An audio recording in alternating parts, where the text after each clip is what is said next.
Bismillahirrahmanirrahim. Pemirsa tercinta yang dirahmati Allah Tuhan Yang Maha Esa, bersua kembali di kanal Hikmatologi. Monolog sederhana mengajak diri kita masing-masing berpikir kian lembut, cerdas, dewasa, bijaksanakan hati nurani berdasar kitab suci agama kepercayaan yang kita yakini. Tentu upaya serius terus-menerus tak kenal putus untuk menghayati, memperdomani, mengamalkan Pancasila niscaya dalam kehidupan sehari-hari. Pemirsa, masih meneruskan dialog kami dengan Ustadz Dr. Mahir Ghani, Sarjana Pertanian, MS, MSI, M-Link maksud kami, MSI. Keluarga besar Universitas Muslim Indonesia UMI Makassar. Terima kasih Ustadz Mahir karena apresiasinya yang sangat tinggi. Nah, kali ini kami akan mencoba untuk menelisik, mengulang kembali, tetapi dalam sajian yang insya Allah agak berbeda, cukup berbeda, yakni adalah prosesi rukuk dalam kaitannya dengan hablum minanas. Di dalam riwayat Israiliyat, dalam sosial media ada dialog yang disampaikan dengan meyakinkan bahwa sholat masih belum disenangi Allah, belum dicintai Allah. Jadi beberapa hal yang belum dicintai Allah itu disebutkan sholat, puasa, zakat, haji. Itu katanya bukan itu yang dicintai Allah, tetapi yang dicintai Allah adalah sedekah. Jadi seolah-olah benar itu kalau kita hanya membaca satu saja, gitu. Tetapi dengan prosesi hikmatologi, kita itu ketika membaca tidak hanya satu bacaannya, juga tidak hanya satu cara membacanya. Satu bacaan cukup satu riwayat, cukup satu hadis, maka itu juga sangat kurang bijaksana. Mengapa? Karena ketika Rasulullah Muhammad SAW mendakwahkan tentang sholat, ragam sekali pesonanya. Karena itulah kami kali ini meninjau rukuk secara fisiologi, tetapi keluarannya, outputnya, dampak sosialnya sangat tinggi. Mengapa? Karena pada saat prosesi rukuk seperti yang diperagakan oleh Ananda de Muki Ramdhani, sarjana bisnis, alumni Fakultas Ilmu Administrasi Universitas Brawijaya Malang ini, meskipun Anda nampak bahwa ketika membaca atau melihat tongkat itu, belum sempurna ukuran yang kami pakai. Karena insya Allah dalam waktu dekat kami akan menunjukkan bahwa seharusnya kami memakai tolok ukur itu seperti milik tukang. Jadi siku, garis yang berbentuk siku membentuk 90 derajat. Pada saat prosesi seperti ini, maka seluruh jari jemari kaki dan tangan dengan posisi semua sejajar dengan bahu kiri dan kanan kita, kedua kaki kita lurus, maka terjadi penetrasi atau kontraksi yang sangat hebat sesuai dengan beban tubuh kita masing-masing. Nah, ini kami urai, sekali lagi kami menyampaikan di buku ini, buku kami sendiri ini, kami uraikan di halaman 204 gitu ya, tentang hikmah kita rukuk dengan sempurna. Ya, jadi rukuk dengan sempurna ya, insya Allah ya, mudah-mudahan nanti kita bisa rekaman dengan bagus gitu ya, artinya memperagakan prosesi rukuknya dengan bagus ya. Maka apa yang paling utama ya, yang paling utama salah satunya adalah pada saat prosesi rukuk seperti Ananda Mugi ini, pankreas kita ya, pankreas itu ada di sekitar seperempat tubuh kita ya, bentuk pelana kuda seperti musolin ini, itu pankreasnya itu betul-betul terlatih dengan baik. Karena pankreas itu lunak ya, maka pada saat prosesi rukuk seperti ini akan cenderung menurun dan sedikit menurun dan tertarik dengan kencang. Pada saat itu bersamaan dengan paru musoli, orang-orang yang melakukan sholat, orang yang melakukan sholat atau musolin itu tertarik. Ya. Demikian juga lambungnya. Lambungnya tertarik berarti terjadi proses detoksifikasi. Lebih dari itu, ya, seluruh kaki yang kurang lebih insya Allah punya 360 titik sentuh akupresur atau akupuntur, itu langsung terhubung ke arah seluruh organ tubuh termasuk otak. Demikian juga ketika tangan kita betul-betul memegang begini, menyengkeram begini, kedua lutut kita, maka pada saat itu terhubung juga ke arah otak dan seluruh tubuh kita. Nah, disinilah pemeliharaan kesehatan itu benar-benar terjaga. Karena itu Rasulullah Muhammad SAW itu bersabda, kum fasoli fa inna fis salati sifa. Rawahu Abu Dawud wa Ibnu Majah, insya Allah begitu ya.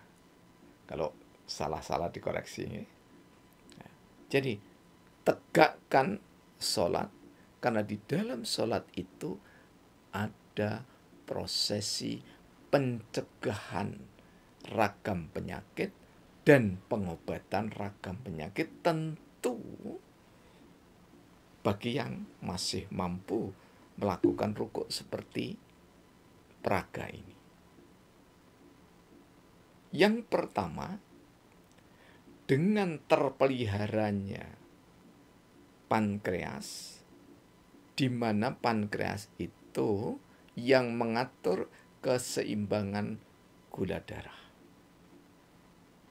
Ketika gula darah dalam posisi seimbang, maka insya Allah tidak akan melahirkan penyakit induk dari segala penyakit yang disebut diabetes.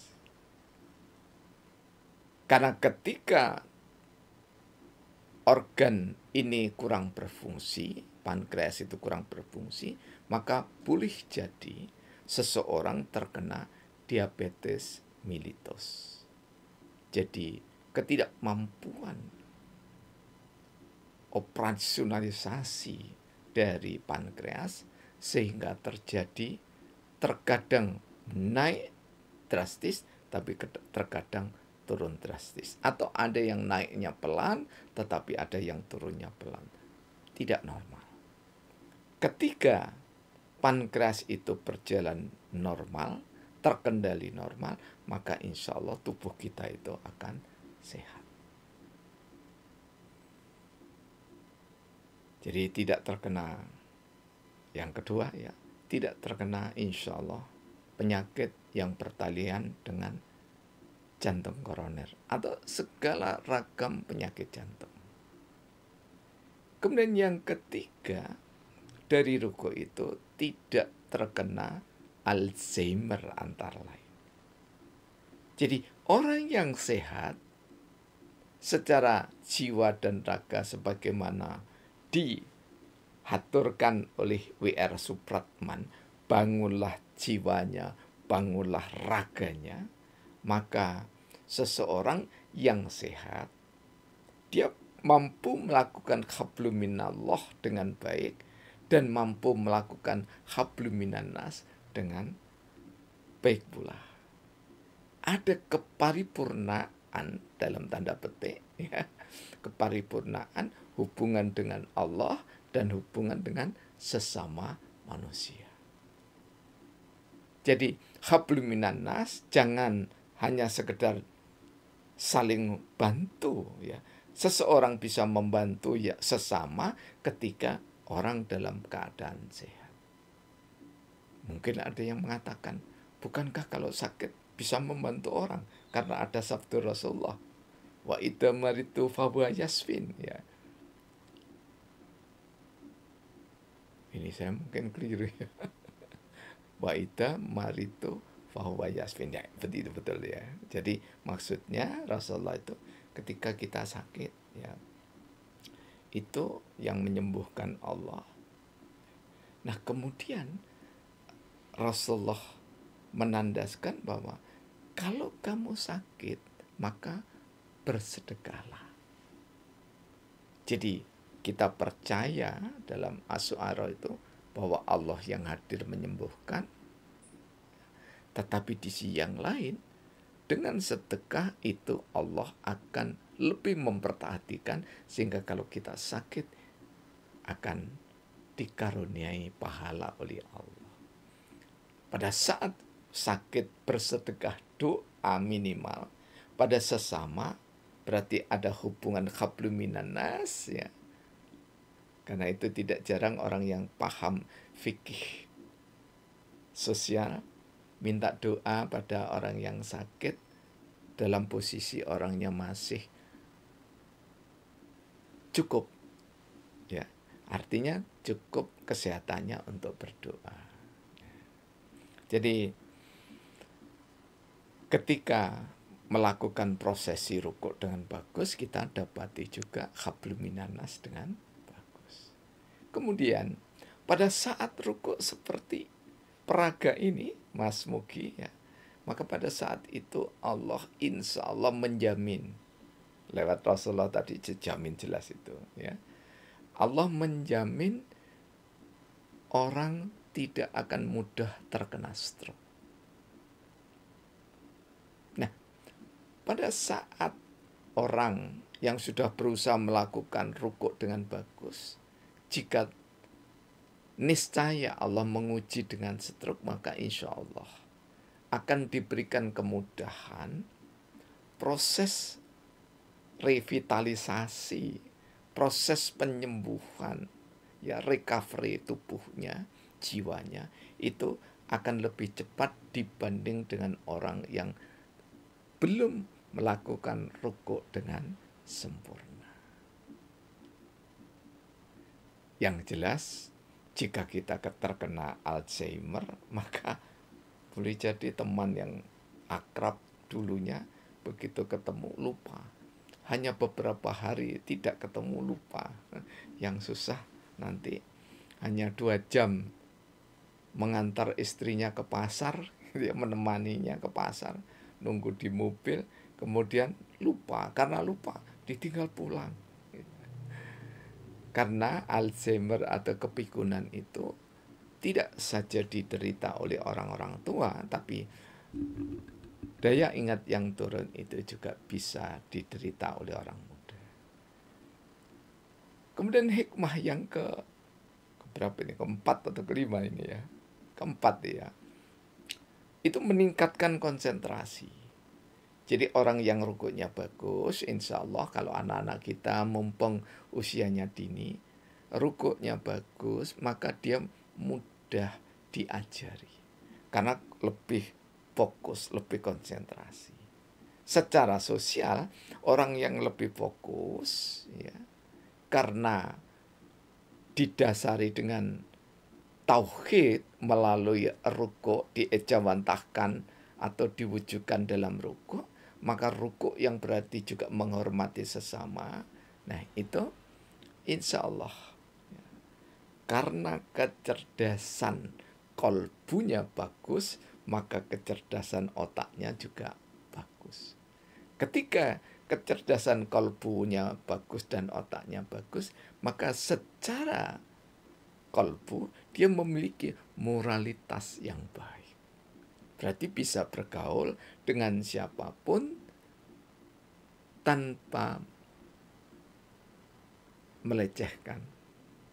Jadi bergaul benar-benar tanpa sekat, kemudian beradab. Lebih dari itu, mampu menghargai keunggulan maupun kelemahan dari mitra bicara atau sesama manusia, baik yang dikenali maupun yang belum dikenali. Sangat banyak ragamnya. Nah, kemudian, bagi saudara-saudara kita yang menderita sinusitis, ya, jadi seperti flu, ya, pilek yang berkekalan, gitu ya, maka lakukanlah rukuk dengan sesempurna mungkin. Mengapa? Karena ketika orang itu menderita sinusitis, kemudian sering bahasa Jawanya itu sentrup-sentrup begitu ya, maka di saat ada penjamuan makan bersama, ada orang yang risih dengan keadaan saudara kita yang tidak diinginkan itu. Jadi tidak diinginkan oleh saudara yang terkena sinusitis, ya. Kemudian yang ada di lingkungan sekitar juga banyak yang kurang bisa menerima dengan baik, gitu ya. Nah, berkait juga dengan pening ataupun pusing. Ya, jadi ini sudah ketujuh ya. Pening, ya, atau pusing. Kalau pusing itu yang insya Allah yang mumet itu ya, ada apa itu gontenya begitu. Kalau pusing itu tidak gonteng. Kalau pening itu tidak gonteng. Nah, orang yang mudah pusing, maka orang itu biasanya emosinya tinggi. Nah, ketika rukuk dengan bagus, ya, karena rukuk yang baik seperti ini itu dilihat oleh Allah. Ya, dalam surah insyaallah As-Su'arah, ya. Wa tawakkal 'ala azizi rakim allati yaroha khinatakum. Allati yaroha khinatakum. Di mana kita disuruh bertawakal kepada Allah 2:19 itu ya.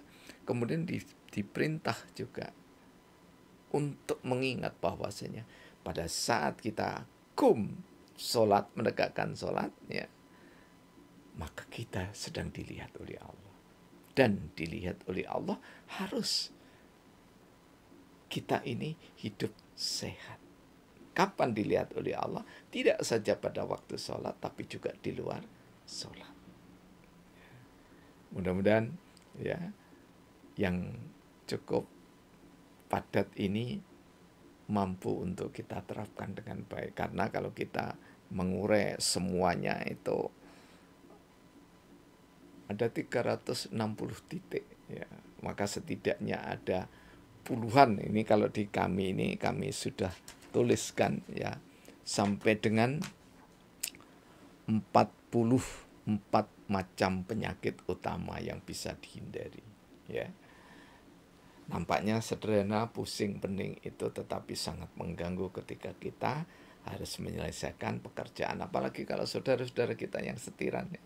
Jangan sampai pusing, apalagi pening, pening atau pusing ya di perjalanan. Jika itu Anda mengalaminya, maka pijat di sini, ya, di V ini, di V ajaib ini dipijat sini, kemudian sini, ya, kemudian ini, atau setidaknya ini, kemudian V-nya ini, kemudian V yang sebelah sini. Ya.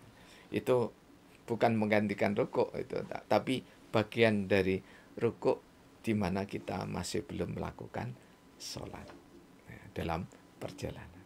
Ya. Terima kasih, mohon maaf atas kekeliruan ataupun kesalahan. Mudah-mudahan Allah Tuhan Yang Maha Esa senantiasa membersamai kita. Dengan rukuk kita sekaligus juga menerapkan Pancasila, di mana keadaban, persatuan itu adalah keniscayaan. Alhamdulillahirabbil alamin. Praktek biologi dan bersari